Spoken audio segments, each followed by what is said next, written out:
ഇവിടെ സാധാരണമായി കിട്ടാൻ വളരെ ബുദ്ധിമുട്ടാണ്. നെയ്ച്ചോറോ ബിരിയാണിയോ അല്ലെങ്കിൽ കുഴിമന്തിയോ ഒക്കെയാണ് കിട്ടാൻ എളുപ്പം എന്ന് പറയുകയും ഏകദേശം ഈ പാലത്തിൻ്റെ അപ്പുറം വരെ 2 കിലോമീറ്ററോളം പോയി പാലത്തിൻ്റെ അപ്പുറത്തുനിന്ന് 2 സുഹൃത്തുക്കൾ ചോറ് കഴിക്കുകയും ചെയ്തു. അപ്പോൾ ഞാൻ ചോദിച്ചു, അപ്പോൾ സാധാരണയായി ആളുകൾ ഇഷ്ടപ്പെടുകയും കഴിക്കുകയും ചെയ്യുന്നത് ഇതുപോലുള്ള നെയ്ച്ചോറ്, ബിരിയാണി അല്ലെങ്കിൽ കുഴിമന്തി, ഷവർമ്മ ഒക്കെയാണ് എന്ന് പറഞ്ഞു. നല്ല കാര്യം, അത്രയും സാമ്പത്തിക ശേഷിയുണ്ടെങ്കിൽ ചെയ്യണമെന്ന് കുഴപ്പമില്ല. ഞാൻ 2 കാര്യം മാത്രം സൂചിപ്പിക്കാം എന്ന് പറഞ്ഞാൽ, ഞാനിപ്പോൾ നോക്കുകയായിരുന്നു, ഞാൻ ഈ ഹെൽത്ത് സെക്ടറിൽ വർക്ക് ചെയ്തു. 2013 6500 കോടി രൂപയുടെ മരുന്നാണ് നമ്മൾ കേരളത്തിലുള്ള ആളുകൾ ഉപയോഗിച്ചിരുന്നത്. 5000വും 6500 കോടി വരെ. ഇപ്പോൾ ഏറ്റവും 2023 കണക്കനുസരിച്ച് 15000 കോടി രൂപയുടെ ഇംഗ്ലീഷ് മെഡിസിൻ നമ്മൾ ഉപയോഗിക്കുന്നുണ്ട്. ഏകദേശം അത്രയും രൂപയുടെ ആവശ്യമില്ല. നമ്മൾ ഭക്ഷ്യധാന്യത്തിന് അത്രയും ആവശ്യമില്ല. 3 നേരം അരിയാഹാരം കഴിക്കുന്നത് ഇപ്പോൾ ഭാഗ്യത്തിന് ആർക്കും അങ്ങനെ കഴിക്കാൻ പറ്റില്ല. കാരണം ഡയബറ്റിക്കായ ആളുകളാണ്. കാരണം ഏറ്റവും അച്യുതമേനോൻ സെൻറ്റർ ഓഫ് ഹെൽത്ത് സ്റ്റഡീസിൻ്റെ റിവ്യൂ 2017 പഠനം അനുസരിച്ച് 19 വയസ്സും 69 വയസ്സും ഇടയിലുള്ള ആളുകളിൽ ആകെ 5 പേരിൽ ഒരാൾക്ക് ഡയബറ്റിക് ഉണ്ടെന്നാണ്, അല്ലെങ്കിൽ പ്രീ ഡയബറ്റിക്കാണ്. അപ്പോൾ എന്തായിരുന്നാലും 3 നേരം അരിയാഹാരം കഴിക്കാൻ പറ്റില്ല. അങ്ങനെയുള്ള 2017 നമ്മൾ അച്യുതമേനോൻ സെൻറ്റർ ഓഫ് ഹെൽത്ത് സ്റ്റഡീസിൻ്റെ സ്റ്റഡിയാണ്. ICMR 2023 അതേ കണക്ക് തന്നെയാണ്. പക്ഷേ 3-ൽ ഒരാൾക്ക് പ്രഷറുണ്ട്, 5-ൽ ഒരാൾക്ക് പ്രായപൂർത്തി ആളുകൾക്ക് ഡയബറ്റിക് അല്ലെങ്കിൽ പ്രീ ഡയബറ്റിക് ഉണ്ട്. അപ്പോൾ കുഴപ്പമില്ല, ആളുകൾ ഇങ്ങനെയൊക്കെയുള്ള ഭക്ഷണം കഴിച്ചാൽ മതി. പക്ഷേ മൂന്നാമതൊരു കാര്യം കൂടി, നമ്മൾ 1960 തൊട്ട് നമ്മൾ കൃഷി പ്രോത്സാഹനം തുടങ്ങി. ഏകദേശം നമ്മൾ 78-80 ആയപ്പോൾ നമുക്ക് 8.5 ലക്ഷം ഹെക്ടറിൽ നമുക്ക് നെൽകൃഷി ഉണ്ടായിരുന്നു. ഇപ്പോൾ നമ്മൾ കൃഷി പ്രോത്സാഹനമൊക്കെ കഴിഞ്ഞ് ജലസേന പദ്ധതികളൊക്കെ വിജയകരമായി നടപ്പാക്കി കഴിഞ്ഞിട്ട് ഇപ്പോൾ അവസാനം നിൽക്കുന്നത് 3 പൂവിലും കൂടി കൃഷി ഏറ്റവും അവസാനം 2024 1,90,000 ഹെക്ടറിലാണ് 3 പൂവിലും കൂടി.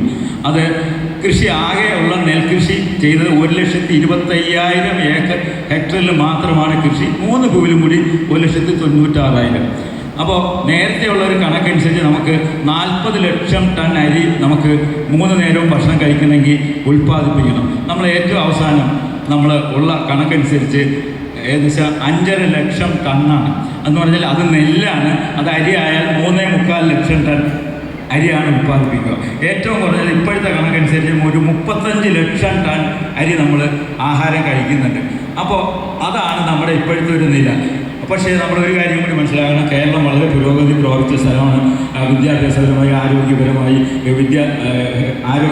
വിദ്യാഭ്യാസ ഈ മേഖലയിലൊക്കെ കേരളീയരുടെ ശരാശരി പ്രായം സ്ത്രീകളുടേത് 78-ഉം പുരുഷൻ്റേത് 72-ഉം, അങ്ങനെ ശരാശരി പ്രായം ആകുമ്പോൾ 75-ആണ്. ഇന്ത്യക്കാരെ മൊത്തം എടുത്താൽ അത് 70 ഉള്ളൂ. അപ്പോൾ നമ്മളെന്തായിരുന്നാലും 2 പക്ഷമുണ്ട്. നമ്മൾ ഇത്രയും മരുന്ന് കഴിക്കുന്നത് കൊണ്ട്, ഇത്രയും ആരോഗ്യ സംവിധാനം ഉണ്ടെന്നുകൊണ്ടാണ് പ്രായം ഇത്രയും കൂടുന്നതെന്ന് പറയുന്നു. പക്ഷേ അത് ചില ആളുകൾ സമ്മതിക്കില്ല. ഇതിന് മുമ്പുള്ള ആളുകൾ 90 വയസ്സ് 100 വയസ്സ് എന്ന് പറഞ്ഞാൽ ഇന്നലെ കുറച്ച് ദിവസം മുമ്പ് മരിച്ച സഖാവ് VS-ൻ്റെ പ്രായം 101 കഴിഞ്ഞതാണ്.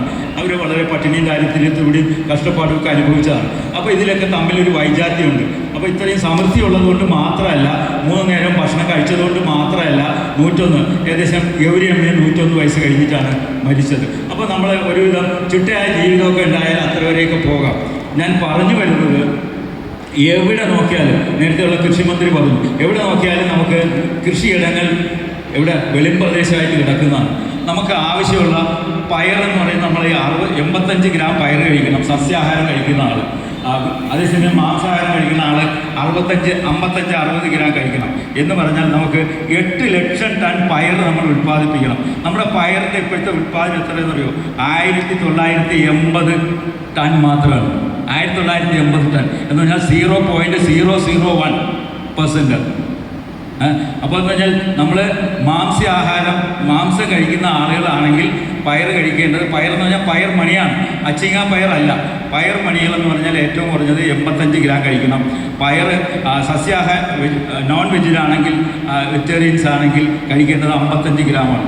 അപ്പോൾ ഒരു തരം ആകെ ഭക്ഷ്യ ഉൽപ്പാദനം നോക്കിയാൽ 12-13% താഴെയാണ് കേരളത്തിലെ ആവശ്യമായ ഭക്ഷ്യധാന്യമില്ല, ഭക്ഷ്യ ഉൽപ്പാദനം ആകെ വരുമ്പോൾ ഈ ഒരു സ്ഥിതി എന്ന് പറഞ്ഞാൽ പുരോഗതിയാണോ എന്ന് നമ്മൾ നെഞ്ചിൽ കൈവച്ച് ചോദിക്കണം. ഇത് പുരോഗതിയാണെങ്കിൽ പുരോഗതി ആണോ അല്ലയോ എന്ന് നമ്മൾ തീരുമാനിച്ചാൽ മതി. നമ്മളിപ്പോഴും നമ്മുടെ മുൻ തലമുറയുടെ ഭൂപരിഷ്കരണത്തിൻ്റെ അതുപോലെ നമ്മുടെ വിലപേശാനുള്ള തൊഴിലാളികൾക്ക് വിലപേശൽ ശക്തി ഉണ്ടായിരുന്നതുകൊണ്ട് നമ്മുടെ ഈ പറഞ്ഞ പോലെ ഭൂപരിഷ്കരണത്തിൻ്റെയും നമ്മുടെ ബാർഗൈനിങ് ശക്തി തൊഴിൽ സമരങ്ങളും അല്ലാതെ കൊണ്ട് തൊഴിൽ സേനയുടെ സമരശേഷിയൊക്കെ കൊണ്ട് മിനിമം വേതനവും അതിൻ്റെ അപ്പുറമൊക്കെ നേടിയെടുത്തതും ആരോഗ്യ വിദ്യാഭ്യാസ മേഖലയിൽ സർക്കാർ സംവിധാനങ്ങൾ ശക്തമായതും ഒക്കെ തന്നെ നമ്മുടെ ശരാശരി പ്രായം കൂടുന്നതിനും ജീവിത ഗുണമേന്മ മെച്ചപ്പെടുത്തുന്നതിനും കഴിഞ്ഞിട്ടുണ്ട്.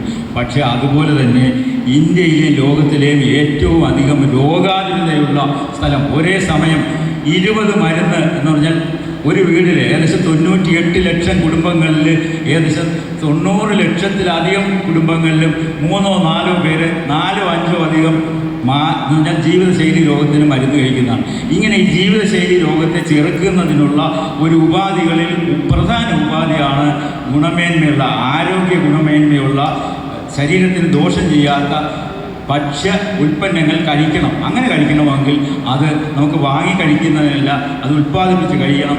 അങ്ങനെ ഉൽപ്പാദിപ്പിച്ച് കഴിക്കാൻ പറ്റില്ലെങ്കിൽ അങ്ങനെ ഉൽപ്പാദിപ്പിച്ച് കഴിക്കുന്നവരിൽ നിന്ന് വാങ്ങി കഴിക്കണം. അപ്പോൾ ഭക്ഷ്യ സുരക്ഷ എന്ന് പറയുന്നതിന് വഴി ഭക്ഷ്യ സ്വാശ്രയത്വത്തിലേക്ക് പൂർണ്ണമായി കഴിയില്ലെങ്കിൽ പോലും നടക്കാൻ കഴിയണം. പക്ഷേ അതിനെ തിരിഞ്ഞാണ് നമ്മൾ നടക്കുന്നത്. അതിനിടയിലാണ് ഇങ്ങനെ ഒരു പരിശ്രമം. ഒരു NRI ജീവിതമായിട്ടുള്ള ഒരു 10-50 വർഷത്തെ സൗഭാഗ്യത്തിൻ്റെ സമ്പത്താണ് ഇങ്ങനെ ഒരു 65 ഏക്കർ പുഷ്ടിപ്പെടുത്താൻ ഉപയോഗപ്പെടുത്തിയിട്ടുള്ളത്. അത് കുറച്ചുകൂടി വില കുറച്ചൊക്കെ കൊടുക്കാൻ കഴിയണമെങ്കിൽ അത് സർക്കാരിൻ്റെ വലിയൊരു സഹായമൊക്കെ വേണം. പക്ഷേ സർക്കാർ സഹായമൊന്നും, ഞാൻ പറഞ്ഞു 2010 ജൈവകൃഷി നയം നമ്മൾ രൂപപ്പെടുത്തിയ സംസ്ഥാനം ഇന്ത്യൻ സംസ്ഥാനങ്ങളിൽ ദക്ഷിണേന്ത്യൻ സംസ്ഥാനങ്ങളിൽ ജൈവകൃഷി ഇടത്തിൻ്റെ വിസ്തൃതി ഏറ്റവും കുറഞ്ഞ സംസ്ഥാനമാണ് കേരളം എന്നുള്ളൊരു ദുഷ്പേര് കൂടി നിലനിൽക്കുന്നുണ്ട്. അത്തരം ഒരു സാഹചര്യത്തിലാണ് ഈ ഒരു ജൈവകൃഷിയുടെ 65 ഏക്കർ നടത്തുന്നതും ഒരു ജൈവ ഓർഗാനിക് ഷോപ്പ് നടത്തുന്നതും ഇതുപോലുള്ള ഒരു പരിശ്രമം നടത്തുകയും ചെയ്യുന്നത്.